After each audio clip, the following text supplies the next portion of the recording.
Sejam bem-vindos a mais um Papo de Visão da Clinoft.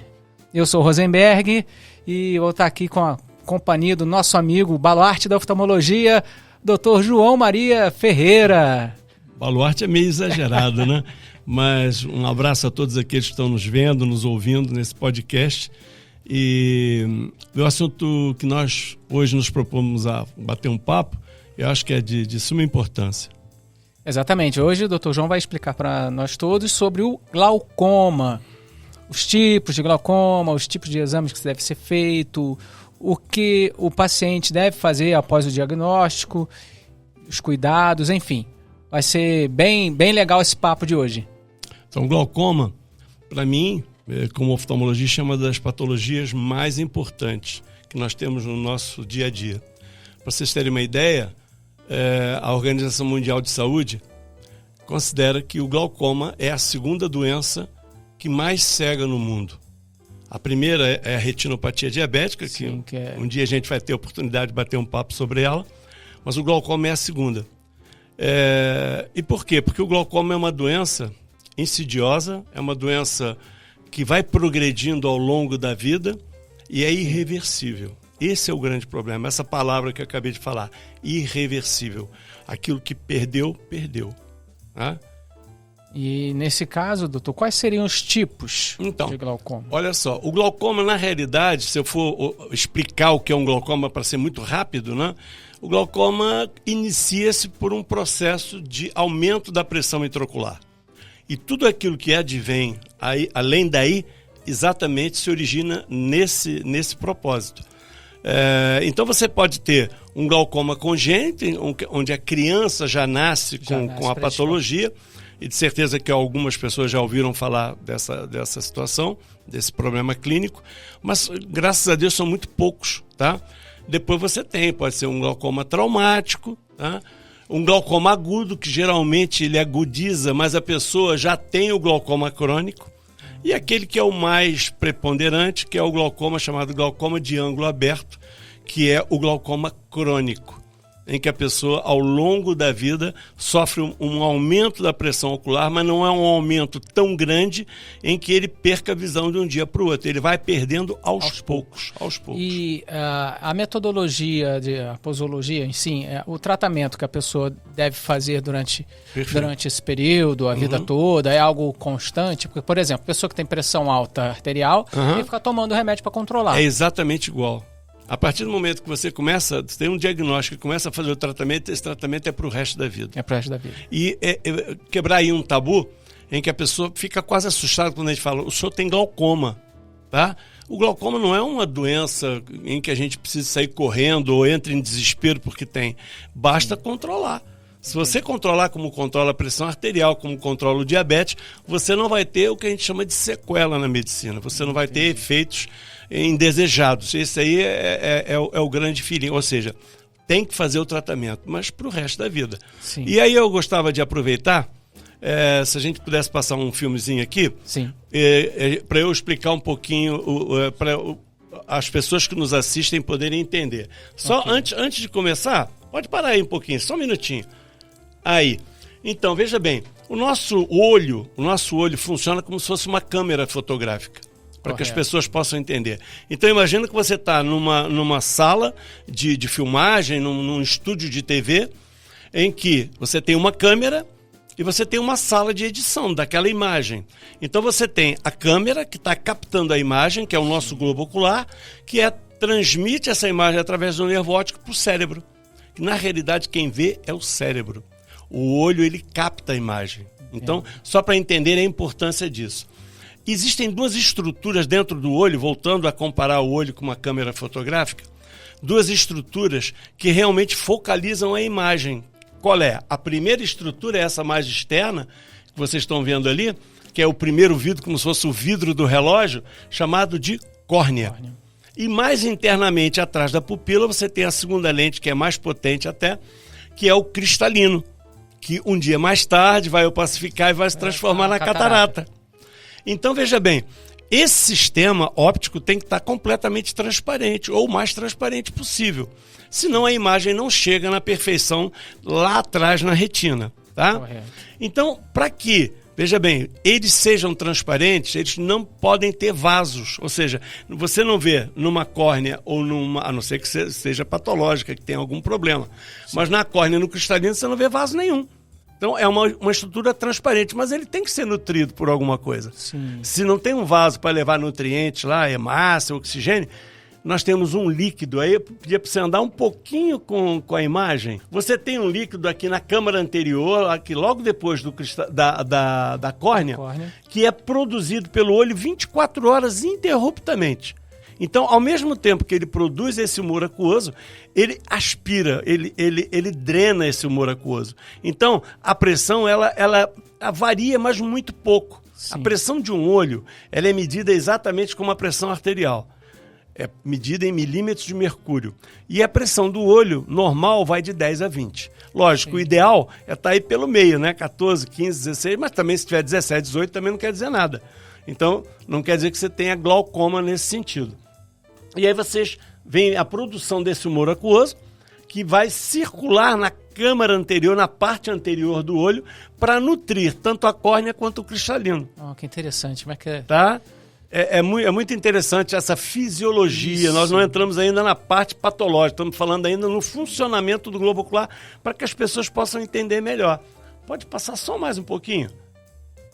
Aí vocês veem aí, tá vendo? Ele faz umas setinhas. Essas setinhas mostram em que o humor aquoso é produzido ali atrás da íris, passa pela frente, banha a córnea, banha o cristalino. Ou seja, leva para ele os nutrientes necessários para que eles possam o quê? Subsistir. Sim. É como se fosse um alimento para eles, entende? Agora, veja bem, se nós tivermos uma produção excessiva de líquido ou um defeito na drenagem, você vai ter o quê? O aumento desse líquido dentro da câmara anterior. Então nós vamos ter um aumento da pressão intraocular, que deveria ser de 10 a 20, ok? Entendi. Pode passar mais um pouquinho. Aí vocês vêm aqui, tá vendo a dinâmica do fluido intracameral? Pode parar aí um pouquinho, um minutinho. E aí o líquido passa para trás do globo ocular e atrás da íris você vê essa trama que a gente chama de trabéculo, onde o humor aquoso é drenado para a veia central da retina. Olha. Então veja bem, o globo ocular, como qualquer estrutura do organismo, é tudo muito bem feito, muito bem pensado, né? É. Então esse mau funcionamento circulatório na produção ou na filtragem ou nos dois, tá? Okay. Pode provocar então um aumento da pressão intraocular. Ok? Pode passar mais um pouquinho. Aí vocês veem a dinâmica aqui do fluido, que é interessante, está sendo drenado ali. E esse filme é muito legal, na minha opinião, é muito interessante. Ó, e agora, bem explicativo. Tá vendo? E aí o que acontece? Pode parar aqui um minutinho. Se você tiver um aumento dessa pressão intraocular, o que acontece? O vítreo, que é aquela gelatina que faz o preenchimento do globo ocular para fazer com que ele fique redondo, esférico, ele começa a ser empurrado para trás, para dentro do olho. E o que nós temos lá atrás? Nós temos a retina e o nervo óptico. Então, esse nervo óptico ele já tem uma escavação que é considerada escavação fisiológica, é normal. Tá? Tem um buraquinho lá no meio do nervo óptico, mas um buraquinho que nunca passa 1/3 do diâmetro do próprio nervo óptico. E aí vocês vão vendo que com essa pressão empurrando o nervo óptico para trás, ele vai esgarçando, ele vai abrindo, ele vai matando as células neurológicas do olho. E hoje a gente começa a ver já pessoas paraplégicos, né, que começam a andar. Então hoje começam a haver tratamentos de renovação das células nervosas. Mas no globo ocular, por enquanto, ainda não temos esse tipo de solução. Vamos encontrar quase com certeza absoluta que um dia vai aparecer essa cura, né? Mas por enquanto não. E o que acontece? Como a fibra neurológica não tem recuperação, isso quer dizer que a patologia é irreversível. Então o paciente chega no meu consultório e diz assim: doutor, eu perdi 50% de visão desse olho. E se a causa é o glaucoma, a única coisa que eu posso dizer para o paciente é assim: se nós começarmos a tratar agora, eu lhe garanto que o senhor vai manter os 50%. Mas aquilo que foi perdido, foi perdido. Então, infelizmente, você tem que ser bem sério, bem honesto, bem transparente com o paciente, para que o paciente saiba da importância daquela patologia. Porque senão ele pode chegar lá e dizer assim: olha, perdi a visão toda. E aí não há mais nada a fazer, nem cirurgia, nem laser, nem nada. Tá? E quais seriam os sintomas no Olha, caso? Porque, dói, lacrimeja... Isso.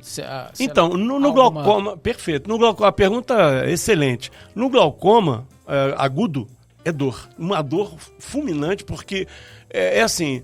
São pressões que ultrapassam os 40 milímetros de mercúrio. Então, o olho parece que vai explodir. Então, uma dor no nervo óptico, o cara tem que ir para o pronto-socorro. E não tem jeito, tá? Para tirar ele da crise, você tem que fazer um tratamento via endovenoso e sai da crise. Mas a dor é muito intensa, tá? Agora, o glaucoma crônico de ângulo aberto, ele não dá sintoma nenhum. Ou seja, é traiçoeiro. Ele não dá dor. Então, o paciente tem... O normal é até 20, tem 26, 28... Não vai sentir nada. Ele não vai sentir dor, ele não vai sentir fotofobia, né?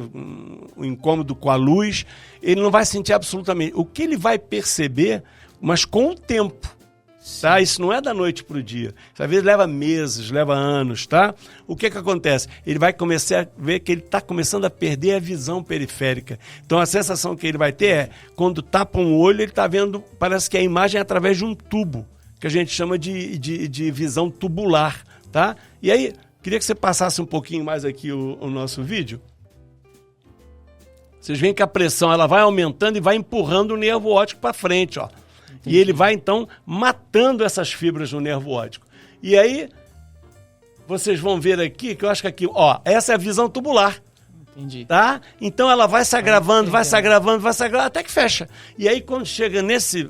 breu total aqui, já era. Acabou, já era. É irreversível. Então, quer dizer, o ideal é nem deixar chegar a visão tubular, né? Em que você diagnostica um paciente que tem 24, 25, 26 graus, mas ainda não teve perda visual, então aí você consegue tratar e remediar o problema. Ou seja, o paciente nunca vai perder a visão desse olho se tratar a tempo. Tá? Entendi. E quais seriam os exames, no caso? Então, olha só.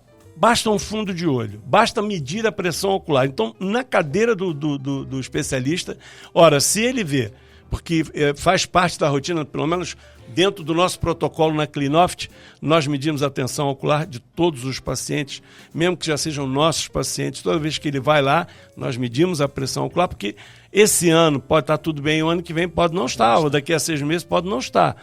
Então, o ideal é toda vez que ele vai à consulta, ser medida a pressão ocular.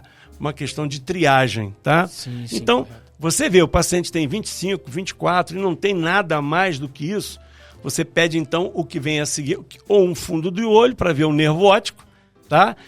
É um exame mais subjetivo, ou então um campo visual, que é um exame simples, tá?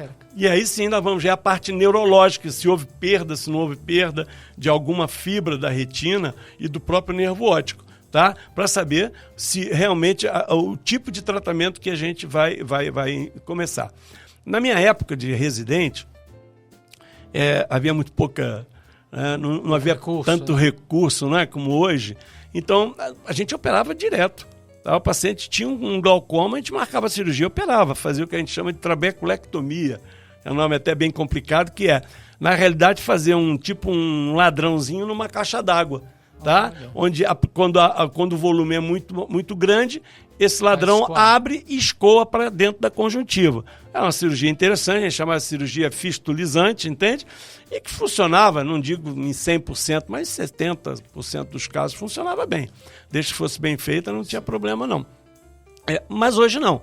Hoje você tem um arsenal terapêutico, farmacológico tão grande, que para você terem uma ideia, eu às vezes passo um ano que não opero ninguém de glaucoma. Por quê? Todos os meus pacientes estão controlados com medicamento. Sim. Então você tem medicamento para diminuir o volume produzido pelo globo ocular, o volume de humor aquoso, e você tem medicamentos para drenar esse humor aquoso. Tá? Então você drena para melhorar essa pressão. E tem medicamentos que tem os dois medicamentos juntos. Ao mesmo tempo. Então, se você não tem a certeza, você pode usar um medicamento que ao mesmo tempo diminui o volume e aumenta a drenagem.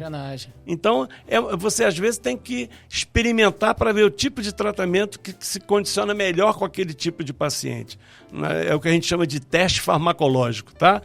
Depois, se não funciona, nós hoje temos a tecnologia, nós na Clinoft temos, graças a Deus, o chamado YAG Laser, que é Antigamente você tinha que abrir o olho para fazer um furinho, para fazer a tal trabeculectomia. Hoje você pode fazer a iridotomia através de um laser, que demora para ir o quê? 2 minutos, 3 minutos? É uma coisa rápida, praticamente indolor. A única coisa que a pessoa sente é um pequeno impacto na íris na hora que você dispara, mas não é uma cirurgia, tá? Sim, sim. Então é uma coisa diferente. E por último, você tem a trabeculectomia. Hoje até existem pequenos drenos que você pode colocar ali no ângulo para aumentar a drenagem do humor aquoso. Existe esse tipo de que a gente chama de implante, tá? Para o glaucoma. São tecnologias mais avançadas. Sim. Mas a maior parte, sei lá, 80%, 90% dos pacientes são tratados só com colírio e funciona perfeitamente bem. Agora, sempre sabendo que vai ter que usar para o resto da vida. Entendi. Ok? E assim, quais seriam esses colírios, por exemplo? Tem uma noção de... assim, olha, eu não vou falar em nome, né, em marca, porque fica um bocado complicado, né?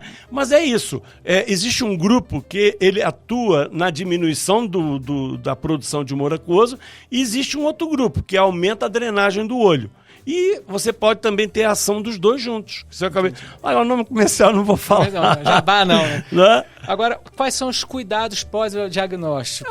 O cuidado é muito simples. Vida normal, tá? Não tem nada a ver com a pressão arterial. Tem gente que diz assim, eu tenho a pressão alta arterial, de repente o olho, porque são sistemas completamente diferentes, fisiopatologicamente são diferentes, sim, entende? Então veja bem, se a pessoa está controlada, se usa regularmente o seu colírio, tá? Todos os dias, mas hoje, não vou usar não, eu estou me sentindo bem, não estou sentindo nada. Tem paciente que abandona o tratamento.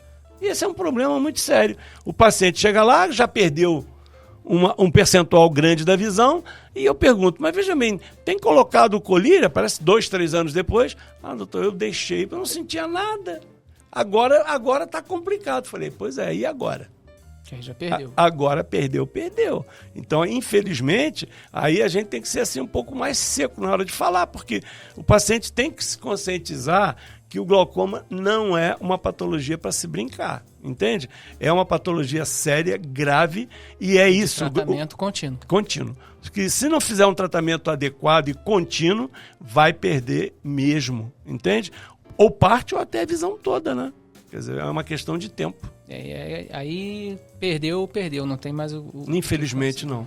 Não há cirurgia nem laser que resolva o problema. Hoje, apesar das invenções, vamos dizer assim, da tecnologia, tá a par, né? Já tá, existe já promessas aí de colírios até que vão para melhorar muita... Tem que tomar cuidado com principalmente a publicidade de internet. Eu às vezes vejo, o comprimido tal cura glaucoma, cura catarata, cura retinopatia diabética. Isso aí, sinceramente, isso é um embuste, entende? Isso aí é uma mentira muito grande e, infelizmente, tem gente que cai porque é leigo, né? Não tem o conhecimento e vai com a boa vontade tentar resolver. Pelo amor de Deus, se tem um problema de visão, procura o oftalmologista ou vai no seu clínico, né, no posto de saúde, pede para indicar, pede para encaminhar, entende? Mas não fique se automedicando, porque é muito perigoso e muito grave. E depois é muito chato para nós, médicos, ter que dar a notícia de que, infelizmente, não há mais nada a fazer. Entende? Então isso é muito complicado. Então eu juro, eu sou muito otimista e gosto de passar um otimismo grande para os meus pacientes. Agora, essas duas patologias, o glaucoma e a retinopatia diabética, você tem que ser muito incisivo para mostrar realmente a necessidade de um tratamento sério e contínuo. Tá? Ok, falou o Dr. João, nosso baluarte da oftalmologia. Baluarte Obrigado por mais essa oportunidade. Estamos aqui juntos, eu e o Rosenberg, e aqui a equipe aqui da Zion, para dar mais uma informaçãozinha para vocês, que eu espero que tenha servido, né, para um alerta, né, vamos dizer assim, da importância dessa patologia que hoje foi discutida aqui. E a ideia nossa é tentar ser o bem didático possível, poder passar para todos vocês uma informação bem didática, né, para que possa entrar na cabecinha de cada um de vocês, para entender que o tratamento é com o especialista, que o tratamento tem que ser feito de forma contínua, né, para que o próprio paciente possa ter o seu bem-estar, né, e não venha tomar um susto futuramente. É isso aí, gente. Esse episódio fez sentido para você?